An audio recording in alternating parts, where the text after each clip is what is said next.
ꯑꯔꯨꯕ ꯊꯕꯛ ꯑꯃ ꯇꯧꯕ ꯃꯇꯝꯗ ꯑꯇꯟꯕ ꯃꯤꯑꯣꯏ ꯑꯗꯨ ꯑꯣꯏꯅ ꯈꯟꯒꯅꯤ, ꯃꯔꯝꯗꯤ ꯑꯇꯟꯕ ꯃꯤꯑꯣꯏ ꯑꯗꯨꯗꯤ ꯊꯕꯛ ꯑꯗꯨ ꯂꯣꯏꯅꯕ ꯑꯔꯥꯏꯕ ꯂꯝꯕꯤ ꯁꯤꯖꯤꯟꯅꯔꯛꯀꯅꯤ꯫ ꯄꯣꯛꯄ ꯃꯇꯝꯗ ꯂꯥꯏꯔꯕ ꯑꯃꯒꯤ ꯌꯨꯝꯗ ꯄꯣꯛꯄ ꯑꯗꯨꯗꯤ ꯏꯁꯥꯒꯤ ꯏꯔꯥꯜ ꯅꯠꯇꯦ, ꯑꯗꯨꯕꯨ ꯁꯤꯕ ꯃꯇꯝꯗ ꯂꯥꯏꯔꯔꯒ ꯁꯤꯕꯗꯤ ꯏꯁꯥꯒꯤ ꯏꯔꯥꯜꯅꯤ꯫ ꯋꯥꯔꯜ ꯊꯔꯗ ꯕꯤꯂꯤꯌꯅꯤꯌꯔ ꯁꯦꯟꯖꯥꯎ ꯄꯥꯏꯕ ꯃꯤꯁꯛ ꯑꯁꯤꯒꯤ ꯅꯦꯠꯋꯥꯔꯛ ꯑꯗꯨꯗꯤ $113.7 billion according to November 2020. That is Microsoft's founder Bill Gates. My dear lovely friends, iche ichal marup mapang mayambu Request Technique channel gi maigaidagi ikay khumnabu utsari. Comments ta akampet tahaydaba wahay sijunabirakanu aihaksu story mayam asi izabada matam kayama changi, research kayama tauzay, yamna wana semjabani. Karigumba channel asi interest laibidragadi skip tawbikho natragana fajaba wahayda asida soiba mali chumthokpiyu haina fajana haibirau. Aihaksu perfect nachade, asoiba adu chumthokchage. Hariba wahay asi viewers pumnamakta loina haijaba nachade. So kindly please no negative comments. Waro biro haina su khanjay. Anyway, topic ta mayon sinjarage. Lambi da lupa chama nga tare haina khunbagi non thaba matam adudagi Bill Gates ki revenue income na heli, maram aduna second amagi value asi kayam lay khanbiyu. Isabu nungtigi improve ohenbiyu. Time pass tawbiganu, time utilize tawbiyu. Bill Gates ki income in per second, per minute, per hour, tips, daily routine, full life journey, karam na income asi talibano, family details, foundation asina karida mating tawbano, pumnamak nga sige video asida fangbigani, maramaduna. Haubadiga loba faubatang video si yung view. Atopa makal-makal gi biography like businessman, sports, celebrity, supercar, mobile, game, makal-makal gi video kuntra mga hena channel asida su video fangbigani. Sungsoy-soy na yung view amadi WhatsApp group, Facebook group, Instagram da friends sing dasu share tawbasu kaubiganu. Malem gi senjao pairaba billionaire like Amazon gi Jeff Bezos, Ratan Tata, Mukesh Ambani second income talibani. Malem asida lairiba miyoy khudingmakta $10. That is in Indian rupees 735 pirabasu. Gates ki revenue income asi $30 billion laygani. Bill Gates ki daily routine. Thabak natraga meeting chattaba matam adudadi masamaki mayumda pung 8 muk fajana tummi, maramdi thabak ama mai pakpa matamda fajana tummagadi thabak adu success oini. Tawtabu sahi kun aduwaida, that is Microsoft nauna hawrapa matamdadi tumdana thabak kayama tawki. Thabak tawna asum mafam aduda sus lauthokta tumki matam manghanba yade haina. Office dasu ahanba yawrakpa hanba matamdasu khwaidagi thengna hanba misak ama oirami. Every morning newspaper like Washington Post, the New York Times paper mayam asi parami. Office ki gym studio da exercise tawrba matung iruja maitharaga thabak adu hawkirami. Family dasu matampi weekend da family ga pula-pulaga wari watay sanaba. Atopo hobby hairagadi lawn tennis sanaba. 2018 da Roger Federer ga double sanaki, makal-makal gi lairik supay. Bill Gates na hay madudi lairik paba matamda notes sembiyu. Books adugi point adu notes tawsanbiyu. Ani subada lairik ama paba matamda loiba fawba pabiyu. Aubodadi boring suba yay adubu kanaba kayama fangbigani. Bill sahi amada books yangkay henapay like biography, technology, artificial intelligence, encyclopedia, etc.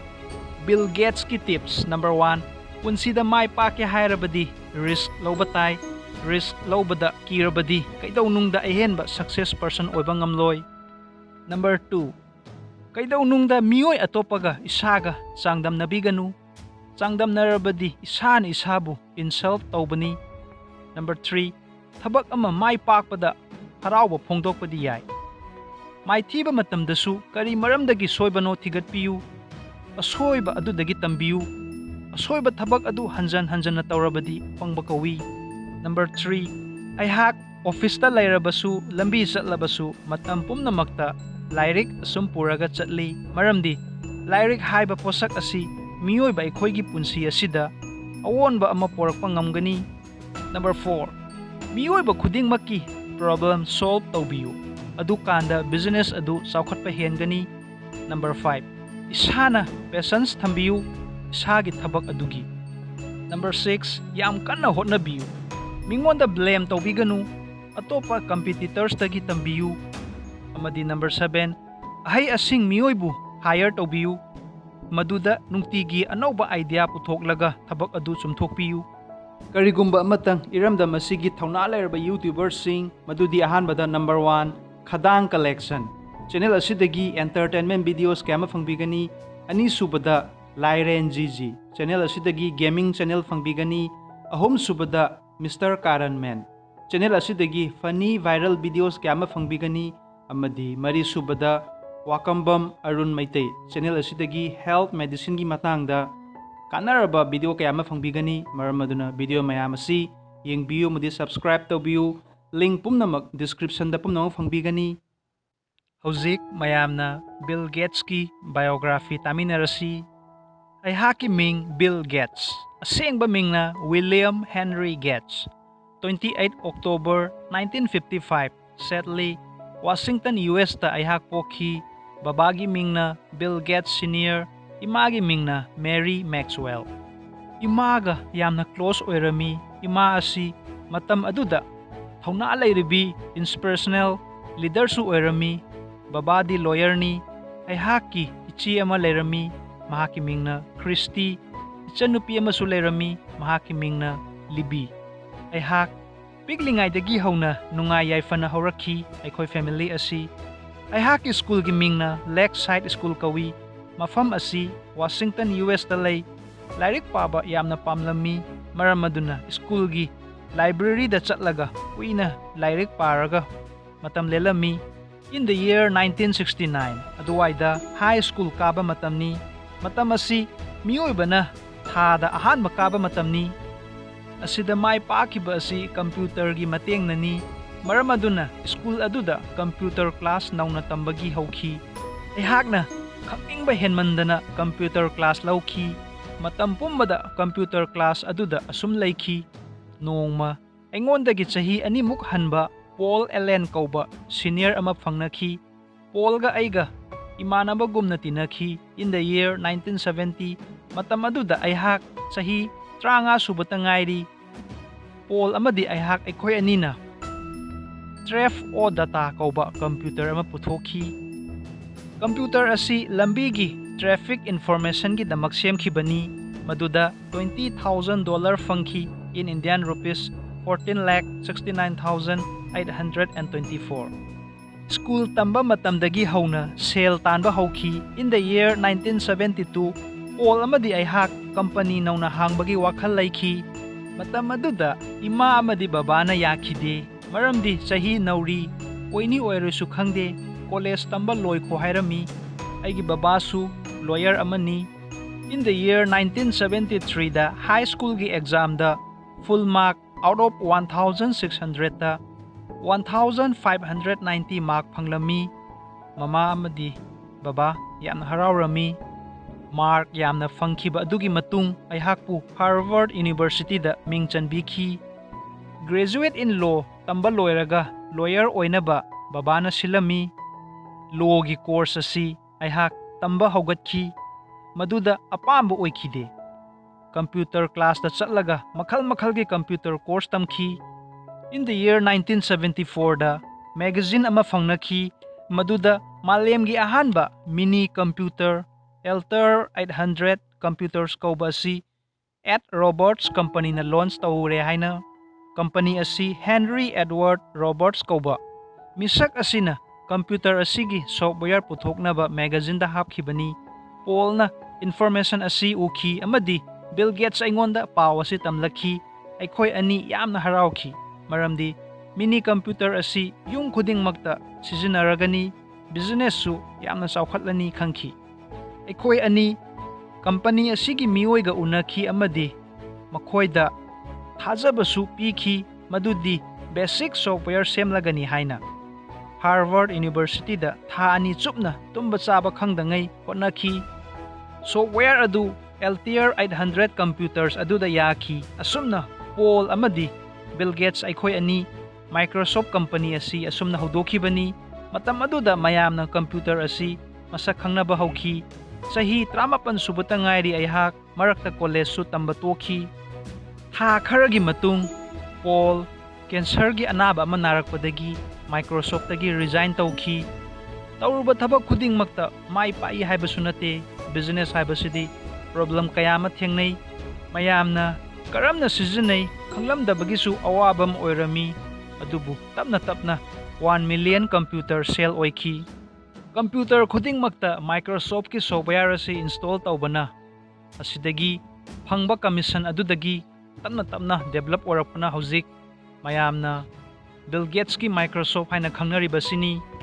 Microsoft software ming oina khara pallagadi Microsoft Whiteboard, Microsoft Editor, Microsoft Project, Microsoft Visio, Microsoft To Do, Microsoft Word, PowerPoint, Excel, Outlook, OneNote, OneDrive, Advanced Threat Analytics, Cloud App Security, Kaizala, Microsoft Defender for Office 365, mobile apps, makal gi software 350 gi mathakta lay. Mayamna khangi Bill Gates asi billionaire ni adubu karamna oiribano hairagadi Microsoft software mayam asi paid version da oibana mayamna online amadi offline gi matengna laibadagi every income khudingmak Microsoft ki company da income asi sangbani. Maramdi computer ama sizinaba matamda hardware khaktana yade software su maru oi asumna tawduna hojik mayamna Microsoft haina khangnaribasini. World da computer sizinaba helingai Microsoft ki income su hengani. Bill Gates ki business strategy asidagi idea lobiyu one time semkhibana regular income oiribasi. Update su asum toina tawri like Windows 98, Windows 7, 10 etc. Bill Gates ki family gi matangda mayam khangminasi. Bill Gates aihaki life journey asi awa nungai pullaga chatkhi. Aihakna pamjaba loina bidi intelligent oibi pamkhibani. Maramaduna Microsoft Office ta employee oibi Melinda ga 1st January 1994 da luhongki. Ichanupi ani amadi ichanupa amalay. Ichanupi adugi ming adudi Jennifer Catherine Gates ani subi aduna Foba Adelaide Gates. Ichanupa adugi mingna Rory John Gates kawi. Icha ahumda $10 million khakpigani in Indian rupees 63 crore 51 lakh. Maramdi aina taliba sale mayam asi praja mayamdagi tanbani. Maramaduna icha ahum asina masana honajaraga masagi punsi lambi masana semjasanu. Aremba sale khudingmak prajada dan tawthokani. Adugini Bill Gates aihak amadi aihaki loina bigi mingda Bill and Melinda Gates Foundation haina hanglibasi. Foundation asigi pandamdi leita laira mayambu mateng tawba ana layengda mayambusu mateng tawbiba sini. India country asi aina su yamna nungsi toina asum lai. Prime Minister Narendra Modi na tawriba khongthang asi yamna phai. Film Bollywood ta Amir Khan asi aige favorite ni. Karigumba aihakna malem asida makal gi ana layengda donate tawramdragadi hojik faubada number 1 billionaire oiba yai. Adubu mayamgi sevana dharmani aina hingli faubadi malem asigi afaba kayama tawkhini hojik su leptri mayamgi damak. New Year 1st January 2021 income in dollars ki video asi aihaki atopa YouTube channel Rikesh Education da fangbigani. Maramaduna subscribe tawsan biyu amadi all bell button su click tawsan biyu maramdi ahanba video isagi mobile la hana fangbigani. Atopa like school goods, that is t-shirt, tie, belt, natraga product advertising or YouTuber sing na 1K subscriber plus 4K watching hours growth tips pambiba leragadi screen da pizariba WhatsApp number asida text tawbirau. Atopa products gadgets for YouTubers or online earning gi oina mobile, microphone, earphone, biography books, electronic books, online description da link oina fangbigani. 2020 asi COVID-19 pandemic asina kayama awana oihale Habak tatpa kaya amasu yauri, punsi haibasi asini, kapanokpa pullaga punsi asi oiribani. 2020 sahi asi, asinasu loire, fataba, awaba mayam asi amuka hana, laktabasu oisanu. Anawba sahi 2021 asida, anawba wakhal lausing chawkatpa oirasanu, aina, nungsira viewers mayamidamak, isorda, Thawzal nijari, wish you all advance Happy New Year 2021. Bill Gates na talib income asi in per second $127 in Indian rupees 9,335 per minute $7610 in Indian rupees 5,59,411 per hour $456,625 in Indian rupees 3,35,66,503. So matamanghan biganu ponabalepi ganu. And all my dear lovely friends, all the best for your future. Bye bye. Yamna nungay na enjoy to biu. Sana chection biu. Video si hobodi loiba fao patang yeng bibagi damak. Thank you so much.